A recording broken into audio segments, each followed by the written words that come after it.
अस्सलाम वालेकुम मोअज़्ज़ज़ ख़वातीन व हज़रात, प्रोग्राम राइट एंगल के साथ मैं हूं अली मुमताज़। नाज़रीन, सियासी कशीदगी बढ़ती चली जा रही है। एक तरफ लॉन्ग मार्च का इमरान खान साहब ने कल कह दिया कि जुमेरात या जुमे को वो ऐलान करेंगे, दूसरी तरफ तोशाखाना रेफरेंस का फ़ैसला, और इस पूरे सिनेरियो में जो सबसे बड़ा सवाल जो गुज़श्ता कई महीनों से पूछा जा रहा है, बल्कि इंतज़ार है इस बात का पीटीआई को, पीटीआई के सपोर्टर्स को और पूरे मुल्क को, अगर मैं कहूँ तो गलत नहीं होगा, कि ट्रक की बत्ती के पीछे लगाया हुआ है कि इलेक्शंस होने हैं नहीं होने हैं।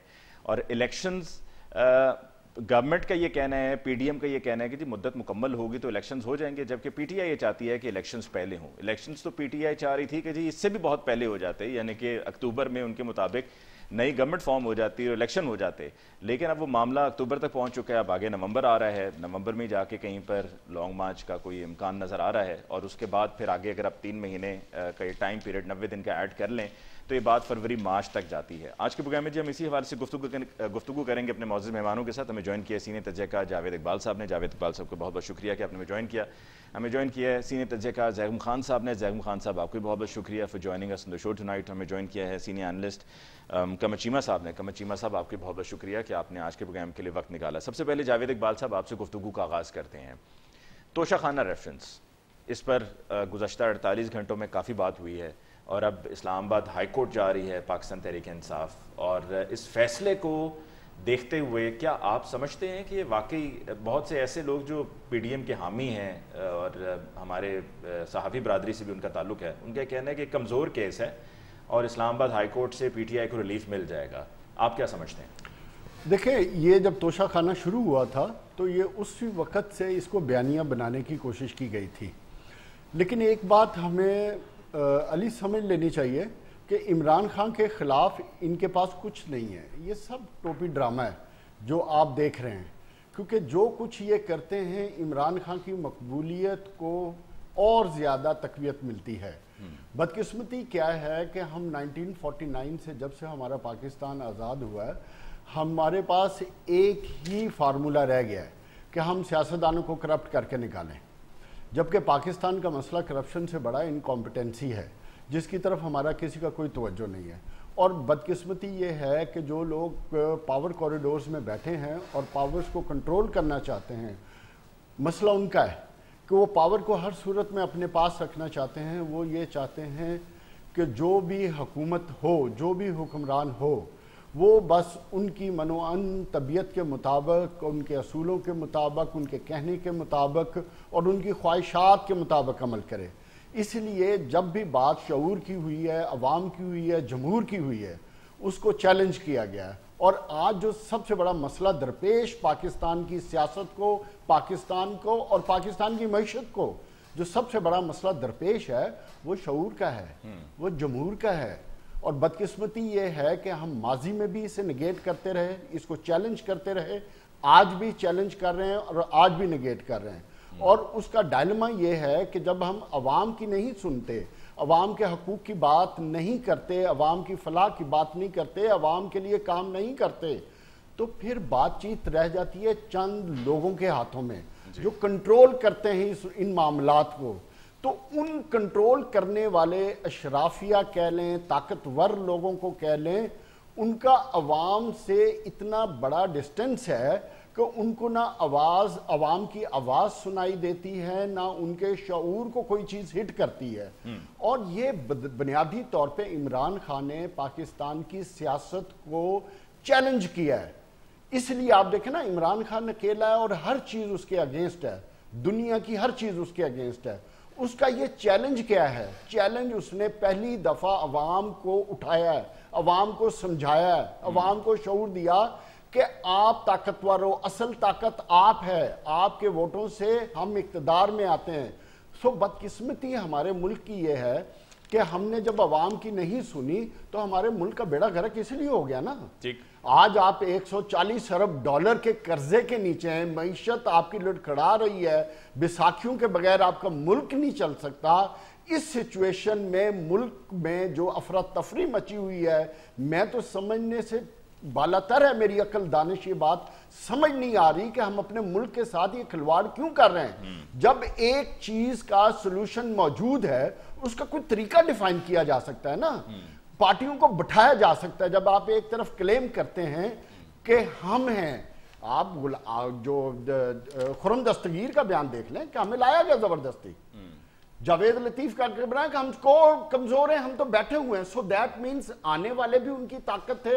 और दूसरी कन्फेशन भी आई आज कि हम इमरान खान को लाए थे। अब सब पॉलिटिकल पार्टीज को इक़्तिदार में लाने जो लोग हैं, तो क्या वो पॉलिटिकल पार्टीज को किसी एक पॉइंट पे पाकिस्तान की खातिर, पाकिस्तान की आवाम की खातिर इकट्ठा नहीं कर सकते? अच्छा, आपने कहा कि क्या इन आखिरी बात, क्या इन सब की ईगो तमाम पॉलिटिकल पार्टीज की, चाहे वो इमरान खान है चाहे वो पीडीएम है, इन सब की ईगो पाकिस्तान या पाकिस्तान की आवाम से बड़ी है? इनको खुदा का खौफ नहीं आ रहा कि अवाम गुर्बत के उस नहज पे पहुंच चुके हैं जहां वो किसी वक्त भी निकले तो ये फिर जो ताकत के कॉरिडोर्स हैं, जो ताकत के रखवाले हैं, फिर बात उनके हाथों से भी निकल जाएगी। हमें उससे पहले कहीं स्टॉप लगाना होगा। आपने बड़े अहम पॉइंट्स रेज किए जावेद इकबाल साहब। ज़ैनुल खान साहब, क्या जिस तरह कहा जा रहा है, अभी जावेद इकबाल साहब ने कहा कि पाकिस्तान की खातिर इन तमाम पॉलिटिकल पार्टीज को इकट्ठा बिठाया जाए, तो इन तमाम पॉलिटिकल पार्टीज को हमने माज़ी में भी देखा है कि ऑपोजिशन और हुकूमत जब भी आपस में इकट्ठे बैठते हैं, बात करते हैं, यही नज़र आ रहा होता है कि बैकडोर बात चल रही है, लेकिन उसमें से कोई नतीजा नहीं निकलता है। और अब भी यही मुज़ाकरात की बात चल रही है कि जी शायद बैठकर बैकडोर ये मुज़ाकरात हो रहे हैं, तो क्या कुछ बात बनेगी? और अगर नहीं बनेगी तो फिर हम जमहूरियत की बात तो करते हैं, लेकिन फिर हमारे जो तौर तरीके हैं वो जमहूरी नहीं है। अली साहब, आपने बिल्कुल ठीक कहा। ये कहाँ का जमहूरी तौर तरीका है कि इस वक्त एक साइड पे हुकूमत है और दूसरी साइड पे पार्लियामेंट्री अपोजिशन है। पीटीआई जो है वो पार्लियामेंट्री अपोजिशन है, पीडीएम की पार्टियां इस वक्त हुकूमत में हैं। ये जमहूरियत में ये दोनों ग्रुप एक हाल में बैठते हैं, इनके लिए एक हाल है जिसके दो साइड्स पे ये सब बैठते हैं और जिनका काम है कि हर वक्त गुफ्तगू करें। जब भी हाउस चल रहा हो तो आपस में गुफ्तगू करें, हाउस ना चल रहा हो तो पार्लियामेंट्री कमेटीज़ में गुफ्तगू करें, उसके अलावा बाहर गुफ्तगू करें, और इस गुफ्तगू से ही आगे के मसाइल हल होते हैं और आगे के रास्ते निकलते हैं। लेकिन बात यह है कि सिर्फ ये खबर कि पाकिस्तान की पॉलिटिकल पार्टीज आपस में गुफ्तगू कर रही हैं, खुफिया तौर पे कर रही हैं, ये पाकिस्तान की इस वक्त बड़ी खबर है। ये एक बहुत बड़ी सितम ज़रीफ़ी है। देखिए, अगर आप पीछे जाएं, जावेद साहब ने जो कहा उससे मुझे पार्टली बहुत इत्तफाक है, लेकिन मैं कुछ बातों से इत्तफाक नहीं रखता और कुछ कंटेक्चुअलाइज करना चाहता हूँ। देखिए, मसला जो पाकिस्तान का रहा है कि 1947 से जो हमारे एलीट के मुख्तलिफ ग्रुप हैं वो आपस में दस्तो गिरेबान रहे हैं, और जो पाकिस्तान की एलीट का परमानेंट पार्ट है जो स्टेट में काम करता है, उन्होंने कभी भी मुंतखब नुमाइंदों पर एतमाद नहीं किया, उनको ताकत नहीं दी। अब क्या इमरान खान इस निज़ाम के खिलाफ खड़े हुए? मेरे ख्याल में ना वो इस निज़ाम के खिलाफ खड़े हुए थे, ना वो इस निज़ाम के खिलाफ आज भी खड़े हैं। देखिए, जब वो खड़े हुए तो जिस तरीके से खड़े हुए वो हमें पता है कि जिन ज़्यादतियों की तरफ इशारा किया गया, उन ज़्यादतियों को इस्तेमाल करके ही तो इमरान खान को यहाँ लाया गया। 62(1)F को कब वेपनाइज किया गया, किसके लिए वेपनाइज किया गया, तौहीन अदालत को कब वेपनाइज किया? जो चीज़ें आज इमरान खान के लिए ख़तरा बन रही हैं, ये वही चीज़ें हैं ना जिनको इस्तेमाल करके इमरान खान को लाया गया। तोशा खाना को देख लीजिए, कब statement of asset and liabilities को इससे पहले वेपनाइज किया गया था। इसी दस्तावेज को इस्तेमाल करके ही नवाज शरीफ को नाहल किया गया था ना। अब इमरान खान खुद उसमें फंस रहे हैं। लेकिन अब इमरान खान क्या कह रहे हैं? क्या इमरान खान कह रहे हैं कि पाकिस्तान को जमहूरी तौर पे चलना चाहिए? जो टू साइड्स ऑफ आयल हैं डेमोक्रेसी को, उनको एक दूसरे को तस्लीम करना चाहिए। वो अब भी यही कह रहे हैं कि मेरे सिवा सब करप्ट हैं, और वो ये भी कह रहे हैं कि वो गालिबन मुशरिकीन भी हैं, वो गद्दार भी हैं, और मेरे अलावा किसी को सियासत में रहने का हक नहीं है। वो कमोबेश यही कह रहे हैं। वो फौज को, इस्टेब्लिशमेंट को ये नहीं कह रहे हैं कि आपको न्यूट्रल हो जाना चाहिए, आपको आईनी रोल प्ले करना चाहिए। वो मुसलसल ये डिमांड कर रहे हैं कि आप आएँ और मुझे सपोर्ट करें। और हल यही है कि ये आपस में लेसन्स लर्न करके आगे चलें। जिस तरह के दुनिया में जमहूरी माशरे चलते हैं, महज़ब माशरे चलते हैं, उस तरीके से पाकिस्तान को चलाने की कोशिश करें।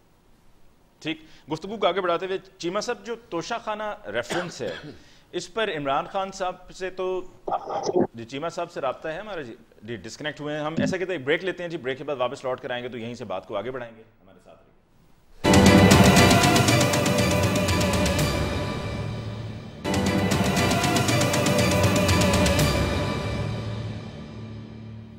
ब्रेक के बाद जी एक दफ़ा फिर आपको खुशामदीद कहते हैं। कमर चीमा साहब, आपकी तरफ आते हैं। वक्फे से पहले आपने जावेद इकबाल साहब और ज़ैम खान साहब की राय सुनी। तोशाखाना रेफरेंस में जब बात हो रही है असासों की, डिक्लेरेशन की और ना अहली की, तो एक तरफ तो ये लेवल प्लेइंग फील्ड का हम सुन रहे हैं, तकरीबन 1 महीना हो गया सुनते हुए कि जी लेवल प्लेइंग फील्ड होनी चाहिए। और इमरान खान साहब ने भी अब से कुछ दिन पहले अपनी प्रेस कॉन्फ्रेंस में इशारत नवाज शरीफ साहब का कहा कि जी वो आए मुकाबला करें, बल्कि अगर जब मैं क्रिकेट खेलता था तो मेरे मुकाबले पे अगर कोई कमज़ोर टीम होती तो मैं कहता था कि किसी और को खिला लो। तो जिससे ये जाहिर होता है कि उनको कोई इस पर एतराज़ नहीं है कि नवाज शरीफ साहब आएँ और वो चाहते हैं कि मुकाबला हो। तो क्या तोशाखाना में भी ये चीज़ लेवल प्लेइंग फील्ड अप्लाई नहीं होती है कि अगर तोशाखाना में इमरान खान साहब से पूछा गया कि क्या आया, क्या बेचा, कितने का आया, कितने का बेचा, तो ये जो इससे पहले हुक्मरान रहे हैं उनसे भी पूछा जाए, जरदारी साहब से पूछा जाए, नवाज शरीफ साहब से पूछा जाए? देखिए जी, इमरान खान साहब ने अपनी तकरीरों से हुक्मरानी का मयार इतना ऊंचा कर दिया कि अब जब सवाल उनके ऊपर आने लगे हैं तो अब हम जस्टिफिकेशन देने लग पड़े हैं। ठीक, मैं किसी को डिफेंड नहीं कर रहा, बाकी जो लोग जो करते रहे उनको उसका हिसाब दिया भी है उन्होंने और दे भी रहे हैं। लेकिन अगर इमरान खान साहब से पूछा जाएगा तो लोगों ने कहना जी ये इंतकामी कार्रवाई हो रही है।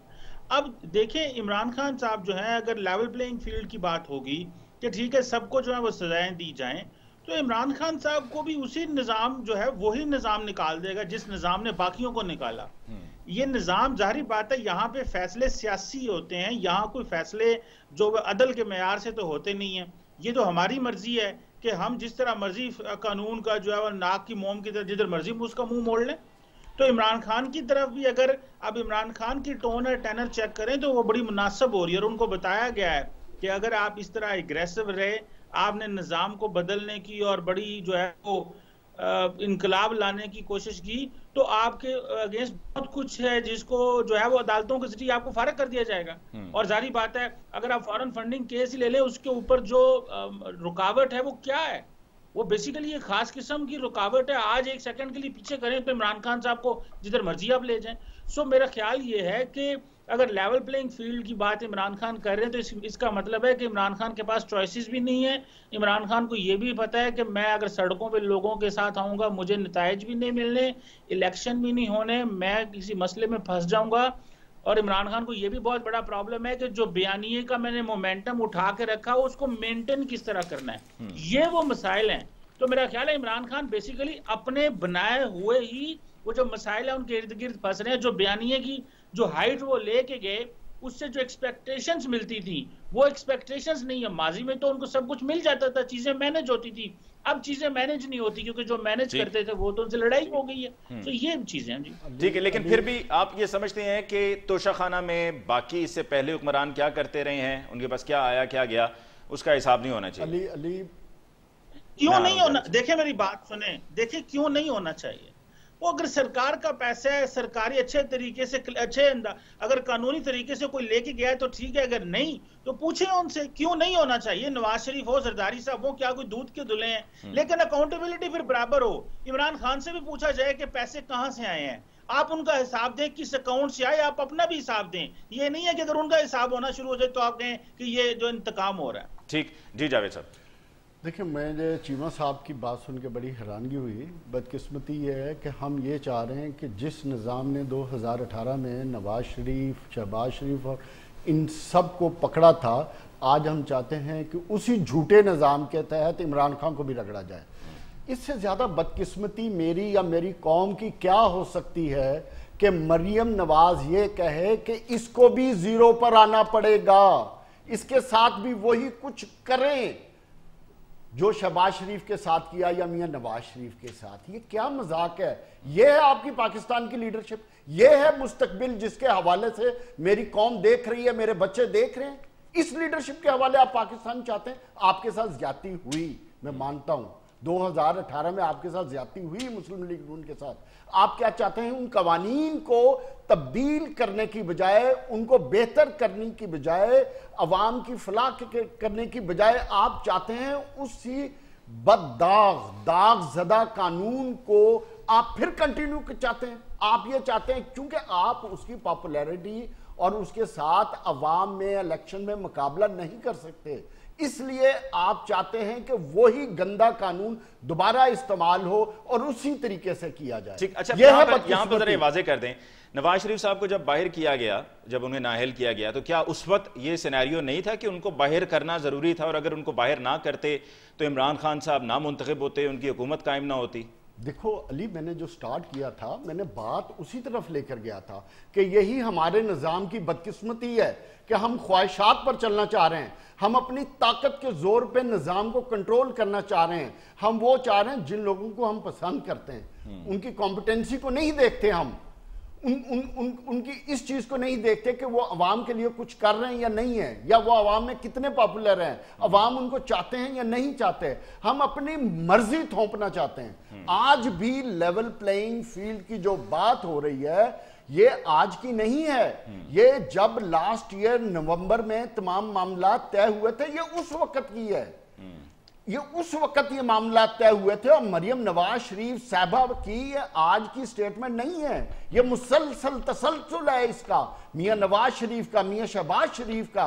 उन्होंने जब ये सारी डील स्ट्राइक्स की थी, उस वक्त ये मामलात उसी वक्त तय हुए थे कि हमें बराबरी की सतह पर लाया जाए ताकि हम मुकाबला कर सकें। क्यों कि अवाम का शऊर इतना आगे निकल जा चुका था, इन सब को अपनी पॉलिटिकल पोजीशन खतरे में पड़ गई थी। आज यही वजह है, वरना ये वही मियां नवाज शरीफ है ना, जब अप्रैल में चेंज हो रहे थे, वो तो इलेक्शन चाह रहे थे, उनको तो नजर आ रहा था 2/3 से हम जीतेंगे।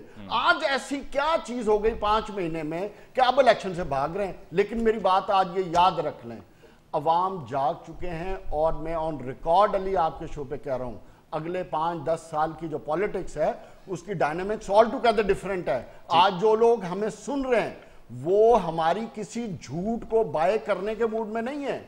उनको वही बात समझ आएगी जो हक की होगी, सच की होगी, और उनके हकूक को तहफ़्फ़ुज़ दे रही होगी। इसलिए इस बात को जो हमारे पावरफुल हल्के हैं, हमारे सियासतदान हैं, विद ऑल माई रिस्पेक्ट, इन सब को 2022 की इस डायनामिक्स को अब समझ लेना चाहिए, और उस जो दकियानूसी सियासत है 80, 90 और 2000 की, उससे अब बाहर निकल के देखेंगे तो आगे कोई सोल्यूशन निकलेगा और मुल्क तरक्की करेगा। ठीक जी, जगम खान साहब। देखिए अली साहब, दकियानूसी सियासत के हम खब खिलाफ हैं, लेकिन उसकी जगह कोई बहुत अजीम शान सियासत आई है? नहीं आई। उसकी जगह पे पॉपुलिज्म आई है, उसकी जगह से नफरत आई है, तकसीम आई है, अथॉरिटेरियनिज्म आया है। इस तरह का अथॉरिटेरियनिज्म आया है कि आपको उसमें से फाशिज्म की बू आती है। जो मकबूल है उसको मकबूलियत की बुनियाद पर इलेक्शन जीतने का मुकम्मल हक हासिल है। इंजीनियरिंग बहुत हो गई, इंजीनियरिंग नहीं होनी चाहिए, लेकिन क्या मकबूल पार्टी की, मकबूल लीडर की मकबूलियत पे नाम पे हम हर चीज़ तस्लीम कर लेंगे? नहीं करेंगे। हम असूलों की बुनियाद पर खड़े होंगे, जमहूरी असूलों की बुनियाद पर खड़े होंगे, और इंसानी हकूक के असूलों की बुनियाद पर खड़े होंगे। चाहे कोई तमाम तर सीटें भी जीत कर आ जाए, उसको अपोजिशन को मिलिया मेट करने का हक हासिल नहीं है। इमरान खान साहब को यह हक हासिल नहीं है कि गुज़श्ता 4 साल में उन्होंने जो कुछ किया उसको आकर वो दोहराएं।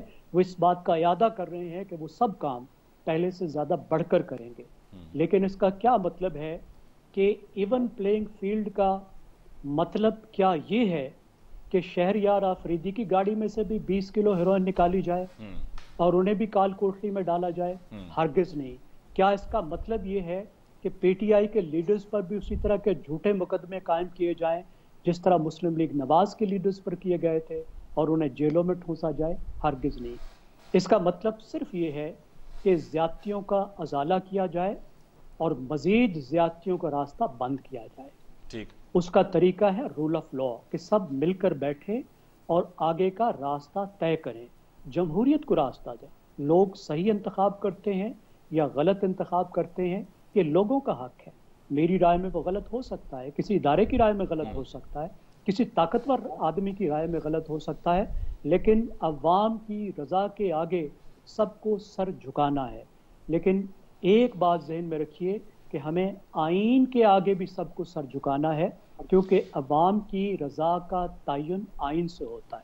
ठीक, अगर आइन किसी हुकूमत को ये हक देता है कि वो अपनी मर्जी से इलेक्शन कॉल कर सकती है, अगर उसने इलेक्शन मुद्दत पूरी होने से पहले किया है तो कोई एहतजाज कर सकता है, प्रोटेस्ट कर सकता है। लेकिन जैगम खान साहब, आपने अवाम की रजा की बात की है, तो अगर ये देखिए पिछले 6 महीने से जो ये एक इंस्टेबिलिटी है, हमारी पॉलिटिकल इंस्टेबिलिटी, जिसकी वजह से मुल्क की मईशत को भी बड़ा नुकसान पहुंचा है और कुछ समझ में नहीं आ रहा किसी को कि आगे क्या जाकर होगा। इन्वेस्टमेंट भी उस तरह से नहीं हो रही है, हमारा जो डॉलर है ठीक है नीचे आया, पर कितना नीचे आया, उतना नीचे नहीं आया कि जहाँ पर हम कहें कि अब सूरत हाल बेहतर हो गई है। पेट्रोल अभी भी महंगा है, बाजार में आप जाएं चीज़ें लेने के लिए अशिया खुर्दोनोश वो अभी भी महंगी हैं। तो क्या इस सब को सेटल डाउन करने के लिए और अवाम की रजा जानने के लिए ज़रूरी नहीं है कि हम इलेक्शंस की तरफ चले जाएं? आपकी और मेरी ये राय हो सकती है, लेकिन हम मुंतखब हुकूमत को फोर्स नहीं कर सकते। और मैं नहीं समझता कि जब तक ये तमाम सियासी क़ुव्वतें बैठकर आगे का कोई तयन करेंगी रास्ते का, इलेक्शन के नतीजे में इस्तेहकाम आ जाएगा। बिल्कुल नहीं आएगा। इलेक्शन के बाद भी अगर यही सिस्टम चलता रहा फिर भी नहीं आएगा। आप मुझे बताइए, 2014 में जब इमरान खान ने धरना दिया था और हुकूमत को निकलने का मुतालबा किया था और इतना बड़ा तूफान बर्पा किया था, उस वक्त असेंबली में उनकी सीटें कितनी थी? उस वक्त उनको वोट कितने मिले थे? 17% वोट मिले थे और 35 सीटें थी, और वो 350 की असेंबली में कह रहे थे कि ये नाजायज़ है, ये गलत है, ये फौरी तौर पे निकल जाए। उसके बाद हुकूमत में आके भी उन्होंने अपोजिशन को तस्लीम नहीं किया। हुकूमत में होते हुए भी अपनी हुकूमत को अदम इस्तेहकाम का शिकार किया। अब वो अपोजिशन में चले गए हैं तो भी दस्तूरी निज़ाम को नहीं मान रहे, तो भी वो पार्लियामेंट को नहीं मान रहे। तो क्या वो कल जब जीत कर आएंगे तो वो उस निज़ाम को मान जाएंगे? वो तो अगर 20 हलकों में से एक को हारते हैं तो उस हारने वाले हलके को वो धांधली कहते हैं। जब तक वो इस बात को नहीं मानेंगे कि जमहूरियत में 2 तरफें होती हैं और दोनों साइड्स ने एक दूसरे को अकोमोडेट करना है, एक दूसरे से ज्यादती नहीं करनी, इंस्टेबिलिटी क्रिएट नहीं करनी, तो इलेक्शन कैसे इंस्टेबिलिटी लाएगा? ठीक, यहाँ पे जी एक वक्फा लेते हैं और वक्फे के बाद जब हम लौट कर आएंगे तो हम यहीं से बात को आगे बढ़ाते हुए लॉन्ग मार्च की भी बात करेंगे और अपने एनालिस्ट से जानेंगे कि उनकी राय क्या है कि लॉन्ग मार्च की आउटकम उनकी नज़र में क्या होगी। इस पर बात होगी एक ब्रेक के बाद।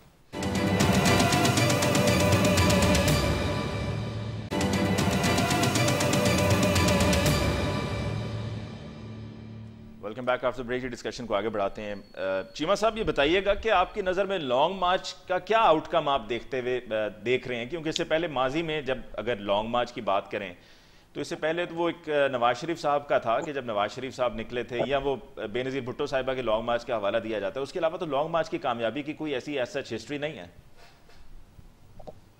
देखिए, इमरान खान साहब लगता है 2014 के लॉन्ग मार्च से कुछ नहीं सीखे। इमरान खान को इस चीज का अंदाजा नहीं है कि वो जितना पॉपुलर बयानियां इस वक्त एस्टैब्लिश कर चुके हैं, उनकी जो जीत है वो बैलेट पेपर में छुपी हुई है। अगर वो मजीद मैच्योर सियासत करें तो वो बैलेट पेपर से बाआसानी जीत सकते हैं, लेकिन वो समझते हैं कि मैं सड़कों पे जीत सकता हूं। वो सड़कों पे आके पाकिस्तान की अवाम जो है, यहाँ पे 100 रुपए लीटर पेट्रोल बढ़ गया, कोई सियासी जमात, लोग सड़कों पे नहीं आए।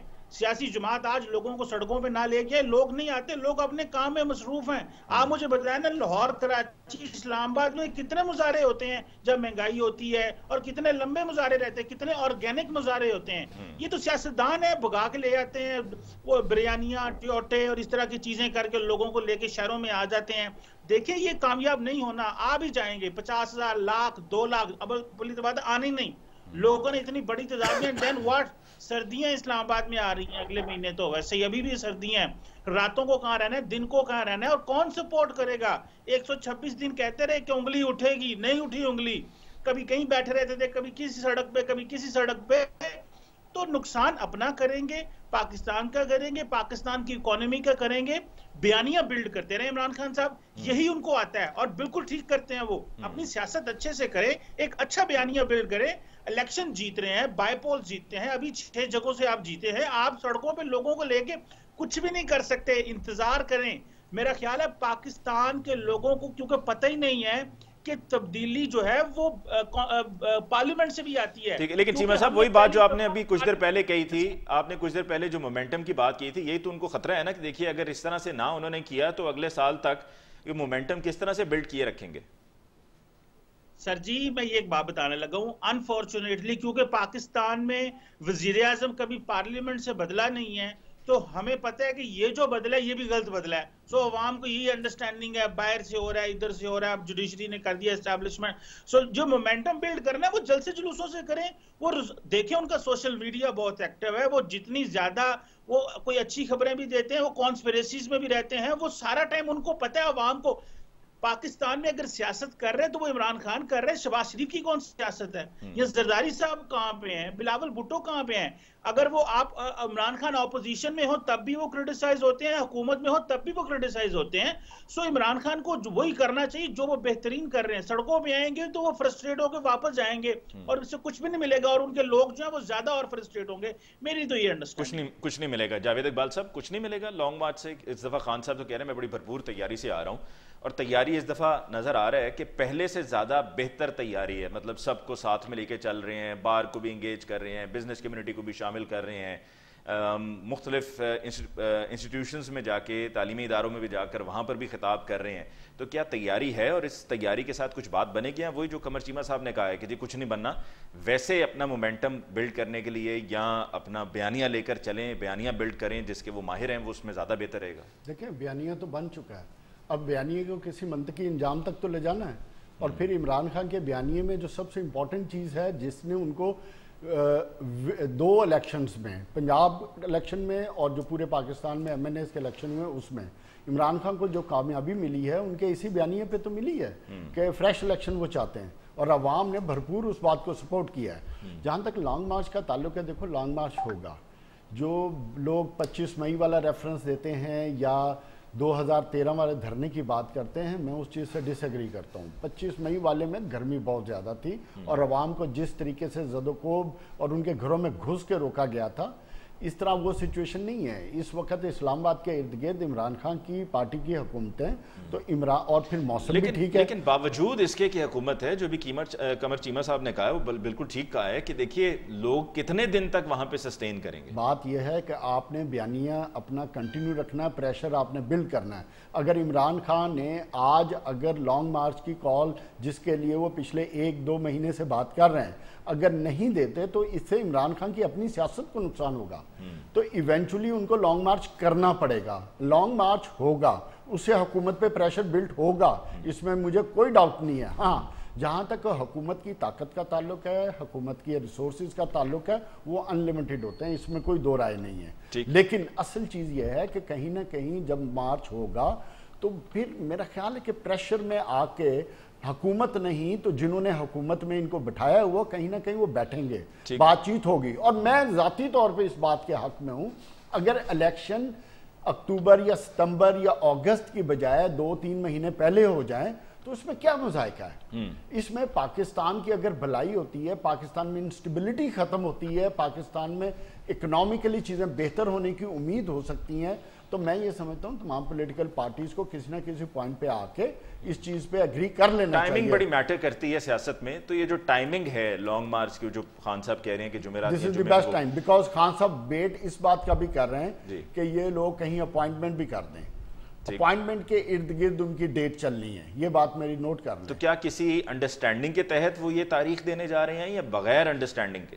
डेफिनेटली कहीं ना कहीं किसी ना किसी कॉर्नर से उनको कोई उम्मीद होगी ना, कहीं ना कहीं से बातचीत होगी, इसलिए तो डिले कर रहे हैं। अदरवाइज तो ये काम वो बहुत पहले कर चुके होते हैं। अगर वो डिले कर रहे हैं तो कहीं ना कहीं उनकी बातचीत है, ही अंडरस्टैंड्स दैट। लेकिन इससे ज्यादा मैं इंपॉर्टेंट ये समझता हूं कि जो प्रेशर बिल्ड होगा, जिस तरह की पाकिस्तान की इस टाइम पॉलिटिकल और इकोनॉमिक सिचुएशन है, इस सिचुएशन में मुल्क को चलाना मुश्किल हो जाएगा जब आप इस्लामाबाद के इर्द गिर्द बैठ जाएंगे। जरूरी नहीं है कि आप इस्लामाबाद के अंदर बैठें, अगर आप इस्लामाबाद के इर्द गिर्द भी बैठ जाएं तो पूरा सिस्टम बैठ जाएगा। ठीक, यहीं पर जी ज़ैनुल खान साहब, अगर इस्लामाबाद पहुंचकर इस्लामाबाद के इर्द गिर्द बैठ जाएं, KPK से बंद कर दिया जाए, इधर से भी बंद कर दिया जाए, उधर से साउथ पंजाब की कनेक्टिविटी ख़त्म कर दी जाए, सिंध के साथ, बलूचिस्तान के साथ ख़त्म कर दी जाए, तो क्या सिनेरियो उस वक्त, क्या ये सिस्टम सारा बैठ जाएगा? और अगर सिस्टम बैठेगा तो फिर ज़ैम खान साहब क्या होगा?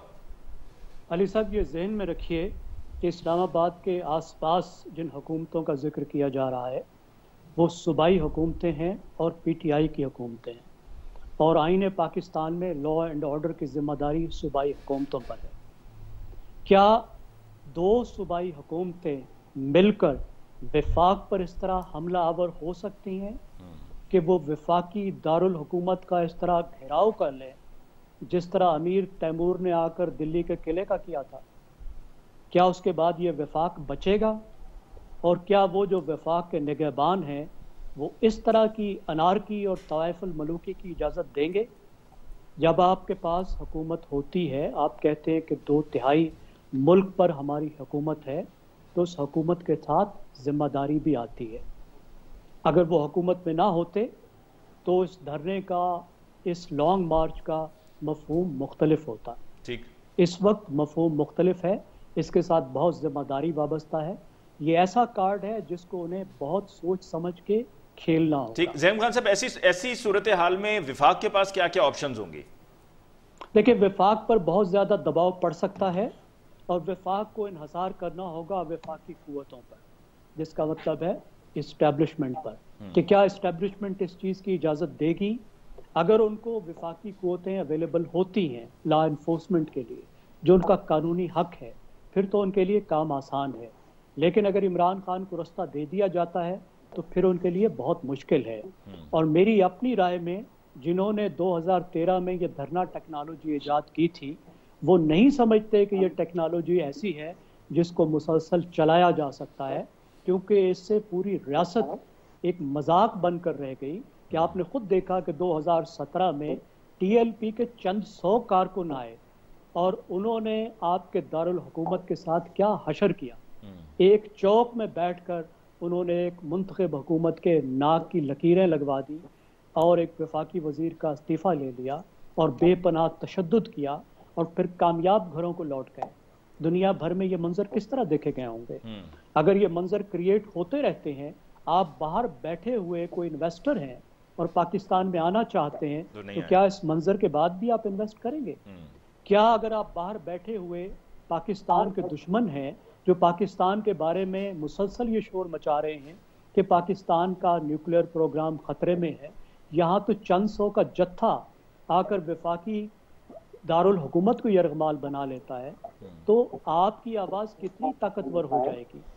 अगर वो जमहूरी तौर पर ये गुफ्तगू करके तय करके आते हैं कि एक पुरअमन धरना देकर हम वापस चले जाएंगे, तो कोई हर्ज नहीं, और इसका भी उनको फायदा। आपको इमरजेंसी नाफिज होती हुई क्या नजर आ रही है? मुझे नहीं नजर आती। इमरान खान भी किसी तरह की एक रास्ता, एक फेस सेविंग, एक डील के लिए ये सब कुछ कर रहे हैं, इसलिए वो बार बार तारीख देने के बजाय डेट्स आगे लेकर चले जा रहे हैं। मेरे ख्याल है सेनेटी कुड प्रिवेल, कोई रास्ता निकाला जा सकता है। चंद महीनों की बात है। अगर 3 महीने इलेक्शन जो इमरान खान डेट चाह रहे हैं, जो हो सकती है जैसे आपने कहा फरवरी मार्च, उससे 3 महीने आगे चली जाती है, और जो हुकूमत कह रही है सितंबर अगस्त, अगर उससे 3 महीने पहले आ जाती है तो कोई क़यामत नहीं आएगी। गुफ्तगू का रास्ता खुलना चाहिए, लेकिन सिर्फ इंतखाब की तारीख पे गुफ्तगू नहीं होनी चाहिए। आपको पाकिस्तान में सियासी और माशी इस्तेहकाम पर गुफ्तगू करना होगी। ठीक, आखिर में जी चीमा साहब कंक्लूड करते हुए, क्या जो खान साहब ने जुमे का कहा, आपको लग रहा है कि जुमे को अनाउंस कर देंगे, या आपको लग रहा है कि इसमें भी तारीख को आगे कर दिया जाएगा सिचुएशन को देखते हुए? देखिए जी, मुझे नहीं लगता इमरान खान साहब फिलहाल अनाउंस करेंगे। मुझे लगता नहीं है। उसकी वजह यह है कि इमरान खान जो है इतना डिले कर रहे हैं, कैलकुलेशंस कर रहे हैं, बहुत सारी चीजें उनके दिमाग में हैं, और उनको यूटर्न लेते हुए तो वो सोचते भी नहीं है ना। और जब उन्होंने इमरान खान ने इसको डिले करना है तो उनके कारकुनान ने भी कहना है बहुत अच्छा किया है, देखें खान साहब ने फैसला किया है, आप कोई बेहतर समझ के किया होगा। तो वो उनको उस चीज की तो कोई परवाह नहीं है कि पब्लिक बैकलैश क्या होगा। और इमरान खान को ये दरअसल, क्योंकि इमरान खान की जो नजर है वो किसी जमहूरी रवैये की तरफ नहीं है, वो जो रिजल्ट है वो अवाम से या पार्लियामेंट से नहीं चाहते, वो रिलीफ की ओर से चाहते हैं। तो जो रिलीफ की ओर से चाहते हैं तो वो अपनी एडजस्टमेंट वहां देखेंगे। सिर्फ इमरान खान ही चीमा साहब नहीं, बाकी सब भी यही करते आ रहे हैं। देखें जी, इमरान खान तो बाकी तो भी ये कह रहे हैं कि आओ मैदान में खेलते हैं, लेकिन इमरान खान कह रहे हैं नहीं मुझे वापस लेके आओ। बाकी तो कह रहे हैं एस्टेब्लिशमेंट को पीछे हट जाओ, आओ इसको हमारे सामने लेके आइए। बाकी ने तो कहा है। अब पॉइंट ये है कि बाकी माजी में तो सब ऐसे ही थे, लेकिन क्वेश्चन ये है कि इमरान खान ने भी तो 12 साल उन एस्टेब्लिशमेंट की मदद से जो अपोजिशन का हाल किया और जो इस तरह उनको गंदा करार दिया, और अब हम तो जमहूरी इदारे क्या हर चीज ही गंदी गंदी सड़कों में हो गई, और अब एस्टेब्लिशमेंट को भी पता चल गया कि हम किस बंदे पे इन्वेस्टमेंट होती रही और क्या हुआ। मेरा ख्याल है इनको लेवल प्लेइंग फील्ड देनी चाहिए, लेकिन जिस तरह लेवल प्लेइंग फील्ड बाकियों को जिस तरह सजाएं मिली हैं, पीटीआई के लोगों को भी मिलें, ताकि जरा पता चले कि सजाएं होती क्या है और जेलों में जाना क्या है। ये कोई मजाक तो नहीं है कि इमरान खान जेलों में नहीं जाएंगे, दूध के धुले में अगर जो उनके पे केस बनते हैं उनके लोगों के ऊपर बनते हैं, उनको जेलों में डाले ताकि पता चले कि ये सजा होती है। इमरान खान ने हर किस सियासतदान को इमरान खान ने जेल में नहीं डाला झूठे मुकदमे डाल के? ये कौन सी पॉलिटिक्स है? ये कौन सा पॉपुलर लीडर है? ये कोई तरीका नहीं है कि मेरे साथ, क्योंकि मैं थिन मेजॉरिटी के साथ भी पार्लियामेंट चला सकता हूं और बाकियों के पास मेजॉरिटी भी हो तो वो। ठीक है, मुझे प्रोग्राम को कंक्लूड करना है। वैसे एक बहुत बड़ा सवाल है चीमा साहब आपकी गुफ्तगू में कि इमरान खान साहब ने जेलों में डाला, क्योंकि बाद में फिर पता चलता है कि डालने वाले कोई और होते हैं। अब भी यही बात चल रही है कि डालने वाले कोई और है। आपका बहुत बहुत शुक्रिया चीमा साहब कि आपने वक्त दिया। ज़ैम खान साहब आपको बहुत बहुत शुक्रिया। जावेद इकबाल साहब आपको बहुत बहुत शुक्रिया। नाज़रीन, इसके साथ ही आज के प्रोग्राम का वक्त खत्म हुआ चाहता है। मुझे अली मुमताज़ को दीजिए इजाज़त। अल्लाह निगहबान।